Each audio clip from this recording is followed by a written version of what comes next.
ലോകത്തിലെ ഏറ്റവും വലിയ രണ്ടാമത്തെ തൂക്കുപാലട്ടോ. ലോകത്തിലെ ഏറ്റവും നീളമുള്ള രണ്ടാമത്തെ പാലാണ് ഇത്.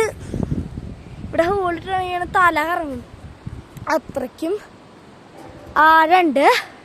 അവിടെ ഒരാൾ സിപ്പ് ലൈനിൽ പോയിണ്ടായിരുന്നു, അത് ഞാൻ വീഡിയോ എടുത്തിട്ടുണ്ട്. കുറെ മലയുണ്ട്, ശരിക്കും പേടിയുണ്ട്.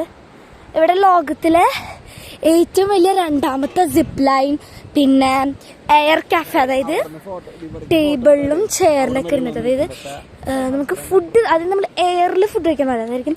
അതായത് നമുക്കിങ്ങനെ രണ്ട് ചെയറും ടേബിളും ഉണ്ടാവും. അപ്പോൾ 2 ചെയറും ടേബിളിൽ ഇങ്ങനെ ഇങ്ങനെ കെട്ടിയിടും. അപ്പോൾ അതിൽ നമുക്ക് ഫുഡ് കഴിക്കാം, അങ്ങനെ എയറിൽ നിന്നിട്ട് ഫുഡ് കഴിക്കും. പിന്നെ സിപ്പ് ലൈന്, പിന്നെ അത് കുറേ കാര്യങ്ങളുണ്ട്.